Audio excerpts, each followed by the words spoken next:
ევროპარლამენტარი სანჩესი გუშინ სხდომაზე ბრიუსელში ასეთ რამეს ამბობს, რომ საქართველოდან მაღალჩინოსნები რეკავენ და კითხვებს სვამენ, თუ როგორ შეიძლება მათ დაიცვან ქონება, რაც აქვთ ევროპულ სახელმწიფოებში, იქ სადაც აქვთ სანქციები. თუ გაქვთ ინფორმაცია, ვინ რეკავს, იმიტომ რომ ჩვენ ამ დრომდე გვესმის, რომ თქვენთვის სანქციები არაფერს ნიშნავს, რეალურად კი სულ სხვა მეტყველებს ის განცხადება, რომელიც ევროპარლამენტმა გააკეთა. რომელი რეკავს? ჩვეულებრივი სისულელი. შეიძლება თქვენთვის სისულელეა, მაგრამ ჩანს რომ რომელიმე წარმომადგენელი თქვენი პარტიიდან რეკავს და ჩვეულებრივი სისულელი. ქონება რა გიპასუხო ისა ჩვეულებრივი სისულელი და აბსურდი. სანქციები არ მოქმედებს თქვენზე ბატონო. სანქციებთან დაკავშირებით ხო ბევრჯერ ვისაუბრეთ, ბევრჯერ გითხარით, აგიხსენით. ფაქტია რომ კიდევ ერთხელ ვიმეორებ, როდესაც საქმე ეხება ქვეყანას, შენ სამშობლოს, ქვეყნის ინტერესების დაცვას, არანაირი სანქცია აქ ვერ იქნება. ანუ არ იცით ვინ რეკავს თუ არ დარწმუნებული ხართ რომ არავის არ. აი დარწმუნებული ვარ, ეს არის ძალიან დიდი სისულელი. ბატონო, ევროპარლამენტის მოწოდებაზე მინდა გითხოთ ოპოზიციას მოუწოდეს თვითმმართველობის არჩევნებში მონაწილეობის მიღებისკენ. თქვენ პრინციპში დიდი ხანია საუბრობთ, რომ თუ დირექტივა იქნებოდა ასეთი ოპოზიციისთვის, რომ მიიღოთ არჩევნებში მონაწილეობა, ხო, ნუ ხედავთ, ჩვენ რამდენიმე თვის წინ ძალიან ისეთი მყარი პოზიცია ჰქონდათ, ყველა საუბრობდა იმაზე, რომ არჩევნებში მონაწილეობის მიღება ეს იქნებოდა დამღუპელი, ისინი ძალიან კატეგორიულები იყვნენ და საუბრობდნენ იმაზე, რომ არავითარ შემთხვევაში არ მიიღებდნენ მონაწილეობას არჩევნებში, თუმცა ბოლო დღეებია, ბოლო კვირეებია, ხედავთ როგორი შერბილებული მესიჯები აქვს, იმიტომ რომ დავალება მიიღეს და აი მერწმუნეთ ამ ადამიანებს არანაირად არ აქვს იმის საშუალება, რომ თვითონ მიიღონ გადაწყვეტილება. რასაც უბრძანებენ თავიანთი პატრონები, რასაც ეთქვიან და დაავალებენ, ისე იმოქმედებენ. აი ნახეთ, გავიხსენოთ რა განცხადებები კეთდებოდა და გაიხსენეთ ჩემი შეფასებები ამასთან დაკავშირებითაც, ყოველთვის ვამბობდი და ახლაც გავიმეორებ, რომ ეს ადამიანები არ ეკუთვნიან საკუთარ თავს, არც საკუთარ ქვეყანას, არც საკუთარ ოჯახებს. როდესაც ხარ აგენტი, შენ ასრულებ გარე დავალებებს, მაშინ ეუბნებოდნენ რომ უნდა ქონოდათ ეს მესიჯი, რომ არჩევნებში მონაწილეობას არ მიიღებდნენ, ეს უკვე იცვლება დამოკიდებულება, მიიღებული აქვს სხვა ბრძანება და ნახოთ როგორი პრინციპულები არის. ზოგადად ოპოზიცია თუ მიიღებს საქართველოს არჩევნებში მონაწილეობას, რა რესურსი გააჩნია აქ არანაირი რესურსი არ გააჩნია, ოპოზიცია არ გვყავს ქვეყანაში, არის რადიკალური დაჯგუფება, აგენტურა, რომლებიც იმართება გარედან და ასეთ დაჯგუფებებს, ასეთ ადამიანებს ჩვენს პოლიტიკურ ცხოვრებაში ვერ ექნება ვერანაირი მომავალი. როდესაც შენ არ ეკუთვნი შენს ქვეყანას, არ იცავ შენი ქვეყნის ინტერესს და შენი ხალხის ინტერესს და მთლიანად 100%-ით იმართები გარედან, რა თქმა უნდა, ასეთ რადიკალურ დაჯგუფებებს ვერანაირი მომავალი ვერ ექნება ჩვენს ქვეყანაში.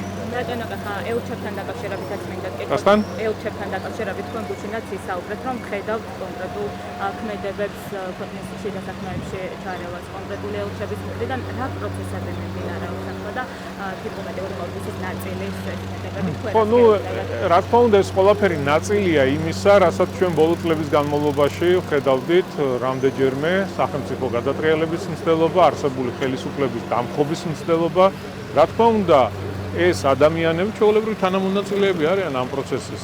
თავიანთი განცხადებებით, თავიანთი ქმედებებით, პირდაპირ გაიხსენეთ საპარლამენტო არჩევნები, გამოდიოდნენ პოლიტიკურ განცხადებებს აკეთებდნენ, პირდაპირ ჰქონდათ მცდელობა მოეხდინათ ჩარევა ქვეყნის შიდა პოლიტიკურ საქმეებში და სამწუხაროდ დღესაც გრძელდება ეს არ ეხება მხოლოდ ელჩებს, ნახეთ, ზოგიერთი ევროპელი ბიუროკრატი რას კადრულობს, რა განცხადებებს აკეთებს, რომელიც მხოლოდ და მხოლოდ ტყუილით არის გაჟღენთილი, სიცრუეზე არის დაფუძნებული და საზოგადოება ამას ხედავს. დღეს არ არის ის მოცემულობა, რაც იყო 2012 წლამდე, რომ ერთ ადამიანს ედო ყველა მედია საშუალება ჯიბეში და საზოგადოებას არ ჰქონდა იმის შესაძლებლობა, რომ მიეღოს სწორი ინფორმაცია სხვადასხვა საკითხებთან დაკავშირებით. დღეს მედია აბსოლუტურად თავისუფალია, უამრავი შესაძლებლობა არსებობს, რომ ადამიანებმა მიიღონ სწორი ინფორმაცია ყველა საკითხთან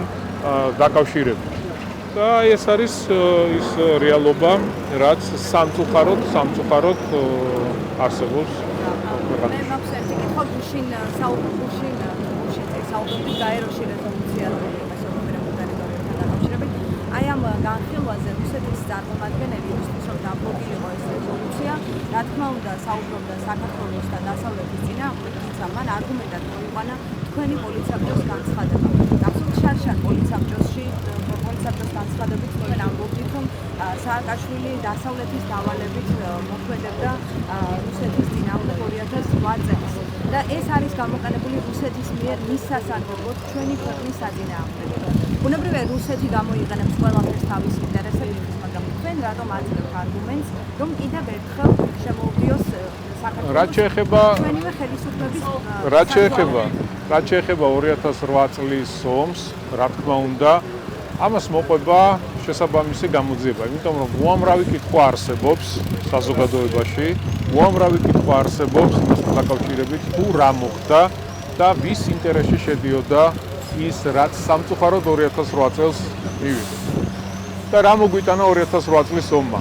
დაკარგული ტერიტორიები, განადგურებული ინფრასტრუქტურაზე რომ არაფერი არ ვილაპარაკოთ, დაღუპული უამრავი მშვიდობიანი მოსახლეობა, ჩვენი გმირი ჯარისკაცები, დღესაც ტერიტორიების დიდი ნაწილი ოკუპირებულია. ეს არის უდიდესი პრობლემა და ყველა ის ადამიანი, ვინც ამას ხელი შეუწყო, თავიანთი პოლიტიკური ქმედებებით, გადადგმული ნაბიჯებით, რა თქმა უნდა, ყველა უნდა გაისაჯოს და მოყვეს რეაგირება. ვინც არ უნდა იყოს. ეხლა რა რეალობაზე უნდა ვისაუბროთ, უნდა გაირკვეს რა იყო ყველაფერი დეტალურად საზოგადოებაში არსებობს კითხვები და ამ კითხვებს ჭირდება პასუხი. ანუ აი ეს არ არის შემოწუხებელი რომ ამ განცხადებას უკვე მეორედ იყენებს რუსეთი ჩვენს წინააღმდეგ. ეს ხომ ჩვენთვის სტრატეგიულად მნიშვნელოვანია რომ დასავლეთის მხრიდან მნიშვნელოვანი არის ის რომ პოლიტიკურად გადაგვედგა ისეთი ნაბიჯები რომელიც ქვეყანას არ დააზიანებდა. ქართულ ხალხს არ დააზიანებდა. ნაციონალური მოძრაობა და მიხეილ სააკაშვილი თავის ბანდასთან ერთად ეს იყო კრიმინალური დაჯგუფება, რომელმაც გადადგა ისეთი ნაბიჯები, ისეთი პოლიტიკური ნაბიჯები, რომელმაც ქვეყანა დააზიანა, ქვეყანა დაღუპა, უამრავი ადამიანი დახოცა, მშვიდობიანი მოსახლეობა, გმირი ჯარისკაცები, დაგვაკარგინა ტერიტორიები. ეს არის პრობლემა და ამაზე უნდა დასვათ შეკითხვები. ამაზე უნდა დასვათ შეკითხვები და რა თქმა უნდა ნახეთ ჩვენ პოლიტიკას რაც შეეხება. ჩვენ გვაქვს პრაგმატული პოლიტიკა. გამოდივართ მხოლოდ და მხოლოდ ქვეყნის ინტერესებიდან გამომდინარე. მე ქვეყანაში არ მეგულება ადამიანი და არ მგონია არსებობდეს ასეთი ადამიანები, ვინც არის პატრიოტი, ვისაც უყვარს თავისი სამშობლო, მე აგენტურაზე და მოღალატეებზე არ ვსაუბრობ, პატრიოტ ადამიანებზე ყველას თავარი პრიორიტეტი და ამოცანა გახლავთ ტერიტორიული მთლიანობა. გაერთიანება და იმ ტერიტორიების დაბრუნება, რომელიც დღეს სამწუხაროდ რუსეთის მიერ არის ოკუპირებული. შესაბამისად, ჩვენი პოლიტიკა მიმართულია იმისკენ, რომ მოვახდინოთ ტერიტორიების დაბრუნება, რაც რა თქმა უნდა შესაძლებელია და რეალობა მგონია. ერთი კითხვა მაქვს, ნახეთ, სამყაროში ახლა მხოლოდ რამდენიმე სახელმწიფოა, რომელიც ოკუპირებულ ტერიტორიებს აღიარებს. ანუ ჩვენი არაღიარების პოლიტიკა არის წარმატებული. პარტნიორები არ აღიარებენ ოკუპირებული ტერიტორიების დამოუკიდებლობას. აი, როცა საქართველოს ხელისუფლება იწევს, რომ ჩვენი იმდროინდელი ხელისუფლება იწყებდა დასავლეთის დავალებით ომს, ეს უქმნის თუ არა საფრთხეს ამ პოლიტიკას. კიდევ ერთხელ ვიმეორებ, რაც შეეხება 2008 წელს, არა აქვს მნიშვნელობა, ეს იქნება პრეზიდენტი სააკაშვილი, არანაირი მნიშვნელობა არ აქვს. ყველა ადამიანს უნდა მოეთხოვოს, პოლიტიკოს უნდა მოეთხოვოს იმ გადადგმული ნაბიჯებით, სანამდე მიიყვანეს ქვეყანა, ჩვენ პოლიტიკაში რატო ვართ? პოლიტიკოსები რატო ვართ? რომ საფრთხეები ავარიდოთ ქვეყანას. ჩვენ რომ შეცდომა დაგვეშვა. აგერ სულ რაღაც ერთი წლის წინ კაცო, პირდაპირ მოგვიწოდებდნენ მეორე ფრონტი გაგვეხსნა ქვეყანაში.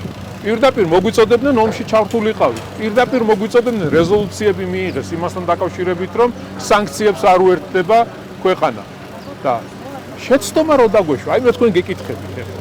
ჩვენ რომ დაგვეშვა შეცდომა მიუხედავად იმ შანტაჟისა, მიუხედავად იმ მუქარებისა, მიუხედავად იმ შეურაცხყოფებისა, რომ არ დაგვეკავა